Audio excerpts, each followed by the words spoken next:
As a reminder, if you've made it this far, there will not be any context warnings provided for this story going forward. There will be flashbacks to last chapter's scenes scattered throughout the rest of the work, so please brace yourself. The rough edges of the zipper chafed my neck with every bump we hit. I wanted to reach up and yank it away so my skin would find relief. Instead, I remained as still as possible while the van swayed from side to side, making a sharp turn which nearly sent me tumbling to the floor. A sweaty hand caught me and kept me upright. Don't fall over, sweetie, unless you want to be back on your knees. In fact, we wouldn't mind some roadhead right about now. Ain't that right, fellas? I suppose you wouldn't mind either, huh? I tightened my jaw, the only movement I dared to make, and ignored the laughter filling the cabin. He knew I couldn't see a fucking thing with my jacket wrapped over my head. Humiliation and degradation were what Bishop excelled in, and his name was now burned into my memory. We'd been on the road for a while, and I didn't have my bearings about me. I didn't know where we were going or if we were even in Night City. All I knew was the morning sun was shining brightly when they finally finished with me. I was permitted the dignity of dressing myself, though all that entailed was donning my jeans, socks, and shoes. My shirt and bra were in ruins. The van turned again.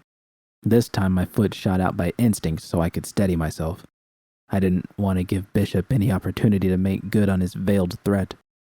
The smooth dips in the road turned to violent bumps, causing the van to creak and groan as it jostled about.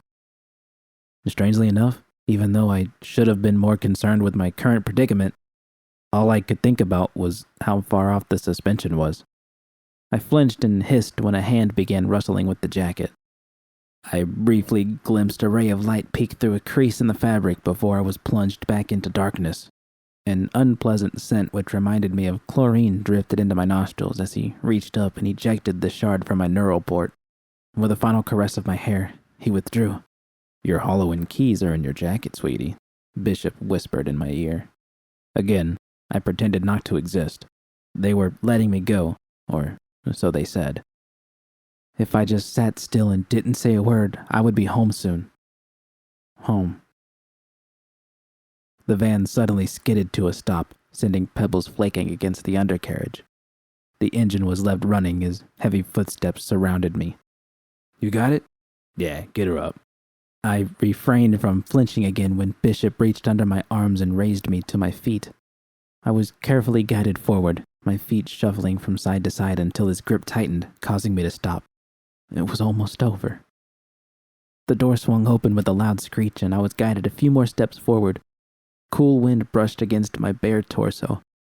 The distant roar of traffic gave me hope we might still be in Night City.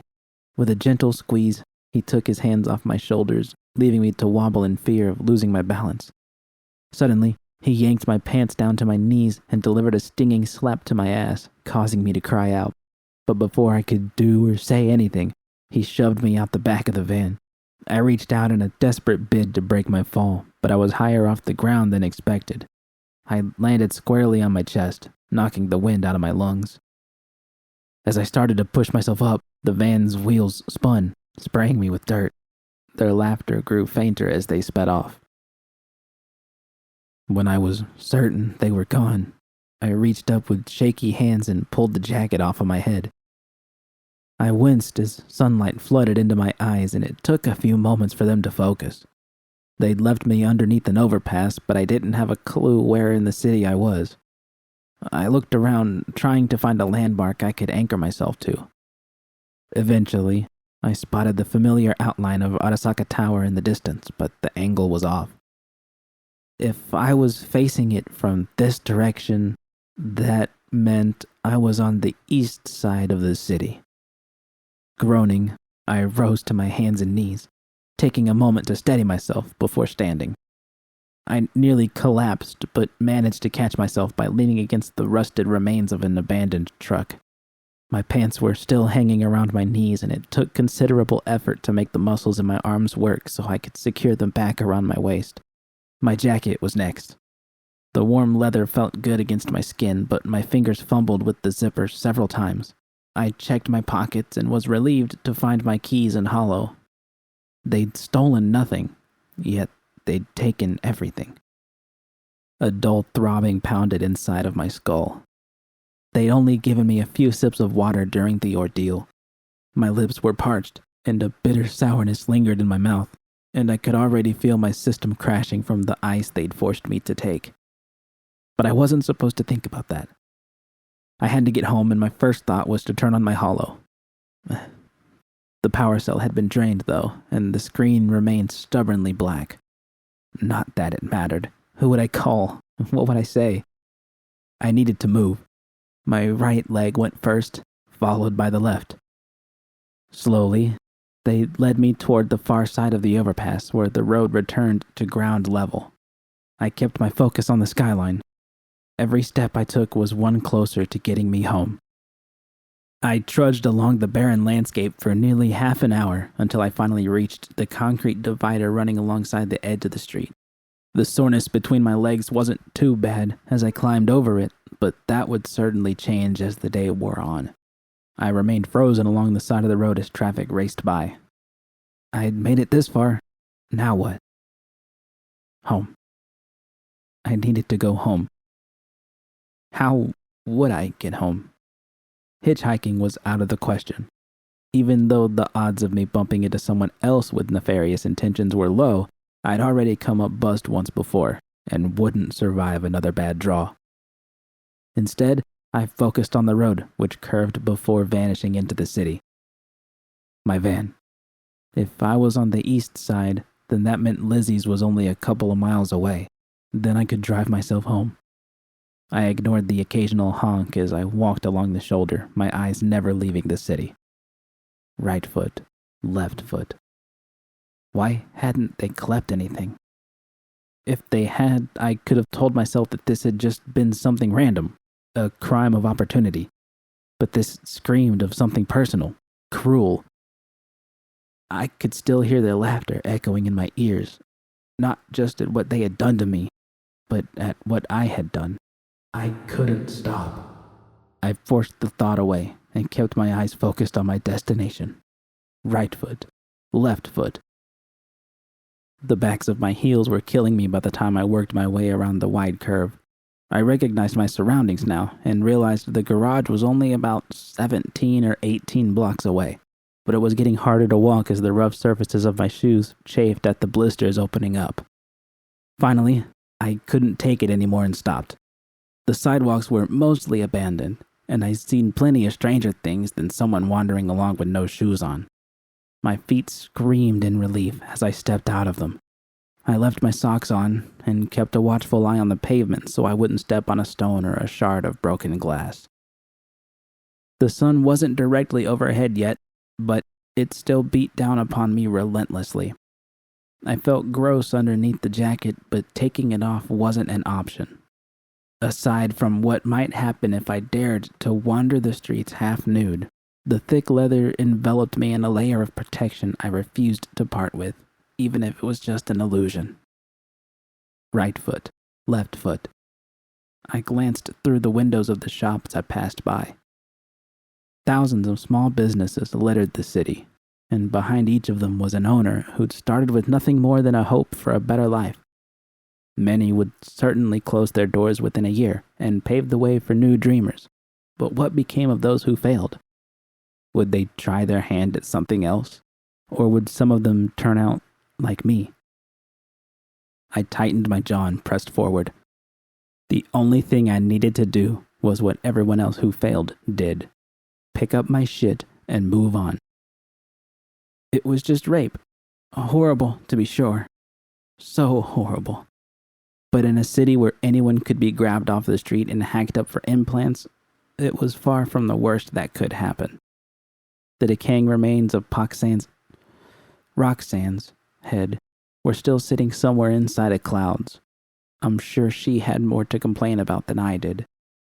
No, I would get past this. I'd seen so much of it over the years, one blubbering victim after another, that their faces blurred together. Rape was about control. Just if they hadn't been laughing at me the entire time, if they hadn't forced me to enjoy. Right foot, left foot. I jerked to a stop when I realized I'd lost track of where I was. There was a street sign ahead of me. Pershing Street. Shit. Somehow, I'd ventured 2 blocks further than I needed to. I turned, nearly bumping into a middle-aged woman who regarded me coolly, before making my way back. My eyes perked up when I turned the corner and spotted the garage a few blocks ahead. I drew a deep breath and kept walking. It was just rape. Like everything else in life, you couldn't undo something that had already been done. In fact, my recent detour was the perfect example of that. I'd gone too far in the wrong direction, and all I needed to do to fix things was turn around and move forward. Right foot, left foot. My eyes suddenly widened. What if my van wasn't there? What if they'd stolen it as some sick prank? Or worse, what if they were waiting there for me again? I carefully peered between the concrete columns as I approached. There was plenty of traffic and people walking by, so if I screamed, someone was bound to hear me. So why had I come to a stop? A small wave of relief washed over me when I spotted my van exactly where I'd left it. There was no one else around except for a car making its way up the ramp towards the second level. It was right there, my ride home. Yet it seemed excruciatingly out of reach. Maybe it wasn't such a bad idea to ask someone if I could use their holo and call Rita for a lift. But damn it, she'd pepper me with a barrage of never-ending questions until she got to the bottom of things. The rest of the mocks would be the next to know, and in a city where gossip spread like wildfire, it wouldn't take long for word to reach the seedier parts of the city where V worked. I had to be the one to tell her, even though I didn't have any idea how to do it. I wasn't some delicate homemaker who'd break down and start blubbering on V's shoulder. I'd survived the worst of it, and had still managed to find the strength to walk what had to be a nearly 2-mile journey back to my van. Now if I could just convince them to move a little further. "Come on, you stupid bitch," I muttered to myself. With an enormous effort, I willed my right foot forward and was quickly joined by the left. I fished my keys out of my pocket, aware that my heart was racing. It was so close. When I was only a few steps away, I panicked and rushed forward, swinging the door open and rushing inside, slamming the door behind me and locking it. I was heaving for breath as I checked the mirrors and saw no one approaching. A long sigh escaped my lips. There were no more steps to take. All I needed to do now was start the van and go home. If traffic was light, I could be back inside of my apartment in 15 minutes. I ignored the rattling of the engine as I fired it up, but as soon as I pressed my foot to the pedal, I hissed in pain. This wasn't going to work. After a quick double check to make sure no one was coming, I grabbed my shoes. I had just started to raise one of my feet when I stopped. Shit. The bottom of the sock was soaked with blood. I slowly peeled it off of my foot, revealing a mess of cuts and marks along the sole. Most of them were shallow and weren't bleeding, but I'd need to clean them when I got home. Tossing the socks aside, I carefully slid a shoe over my foot, grimacing as my heel brushed against the coarse interior. Once I put on the other, I grabbed the wheel and set off for home. It didn't take long before I was dreading the sharp burning radiating across my feet every time I accelerated or braked, and that taste was still in my mouth. I'd need to drink some water as soon as I got home, but it was my day off, and I'd finished all of Susie's BDs, so I'd have some time to pull myself together. It was only after someone tapped on my window that I realized I was parked outside of my apartment. How long had I been here? "You all right?" It was the same woman I often passed on the fire escape. Her eyes were filled with concern. Yeah, I'm okay." I'd rarely spoken with her before, so she had no way of knowing my voice usually didn't sound like that belonging to a lifelong smoker. "Okay."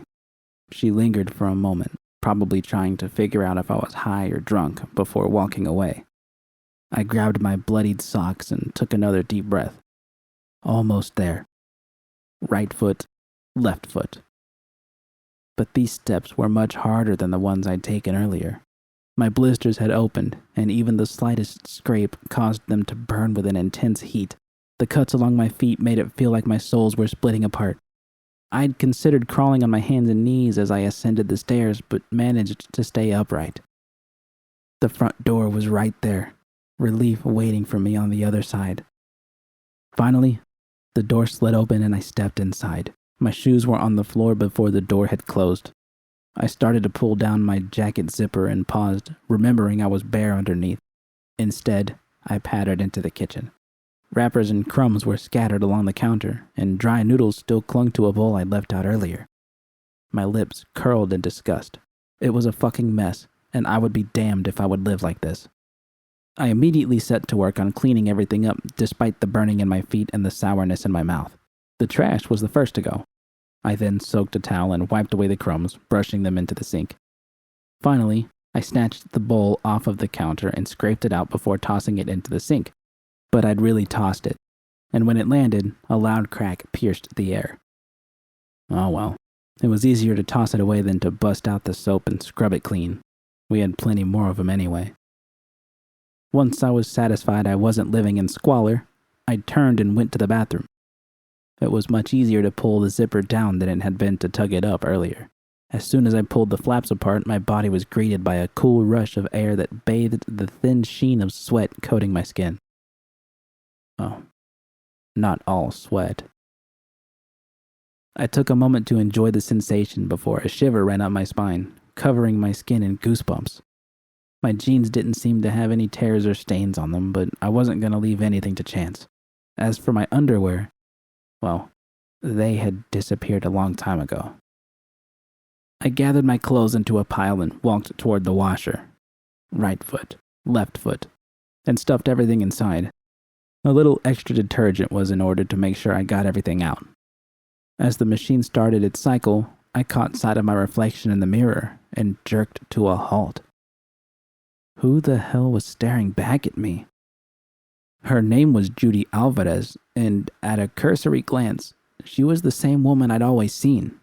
Her tattoos were right where they should be, and her hair was still a vibrant shade of blue.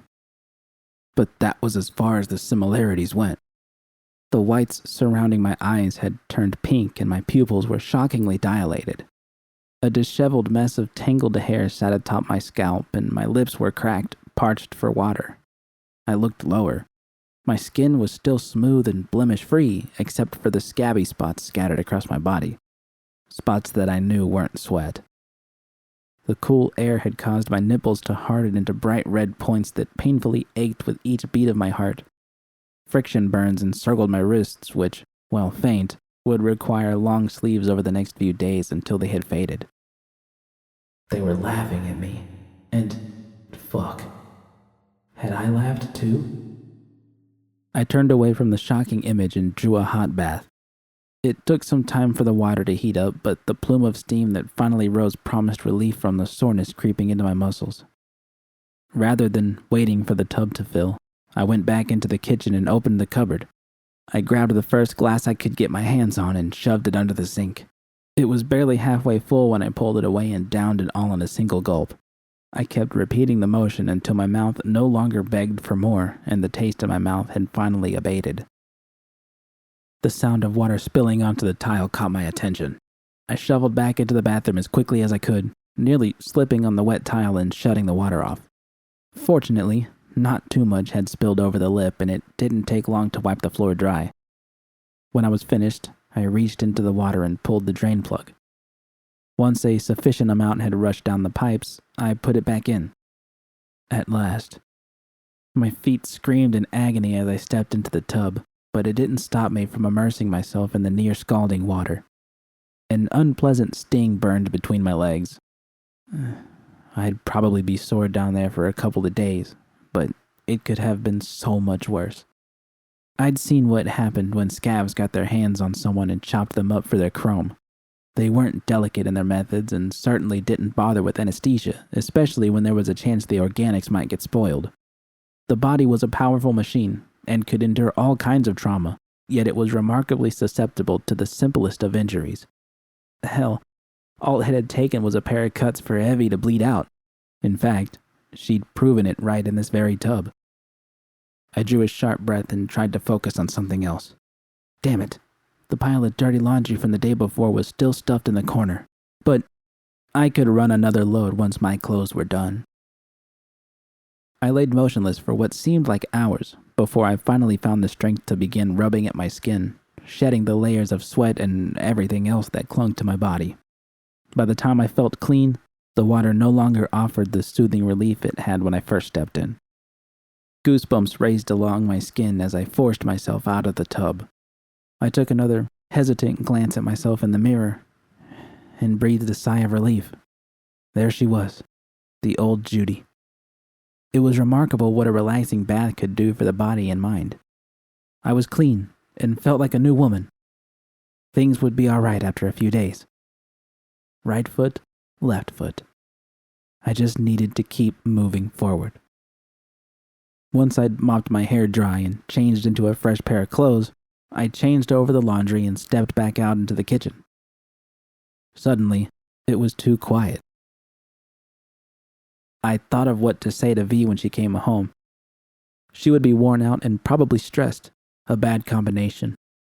And then there were the beauties, the studio going up in flames, our dwindling bank account. What was I going to say? Hey V, guess what? I got gang raped last night and walked home. Hope your gig went well. We still got some noodles in the fridge if you want. I could call her now that my holo was charged, but it was only noon. Christ, I'd been up for more than 24 hours. And she still had a few hours left on the job. The last thing she needed was a distraction that might end up costing her dearly. My vision blurred, and I had to steady myself against the counter to keep from falling over. Sleep. I could think about what to say later. The thin mattress we shared never looked more appealing than it did right now. I was exhausted and fell asleep as soon as I rested my head on the pillow. There we go. Oh, fuck. Don't stop. God damn. Look at her go. Right down to the balls. Told you they would work. Yeah, though I kinda liked hearing the sound she made when you kept twisting her ear. Fuck. Hey, hand me another one of those. Shit's working wonders on her. Here, last one though. Don't want her OD'd. Oh, don't worry, sweetie. I'll put it back in just a sec. Open wide. There we go. Now get ready. Got something for you to chase that down with. My eyes snapped open. A wretched sourness filled my mouth, one I immediately recognized. Ice left a bitter aftertaste, but it was more than that. Oh, fuck. And I'd forgotten to brush my teeth. How long had that been in my mouth? A pressure suddenly built in my stomach, rolling its way higher as saliva rushed into my mouth. I'd experienced enough hangovers to know what came next. I bolted out of bed and barely made it to the bathroom in time before I collapsed and retched into the toilet. My stomach seized, expelling what little was inside of me. A cold sweat washed over me, and my muscles shook as I stared at the thin strand of saliva hanging from my lip. How the hell had I forgotten to wash out my mouth? The acrid taste of bile was a welcome one, as I spat out the last chunks and slowly climbed to my feet. I avoided looking at the revolting kaleidoscope of vomit as I flushed it down and instead focused on the mirror. Fuck. This wouldn't be easy.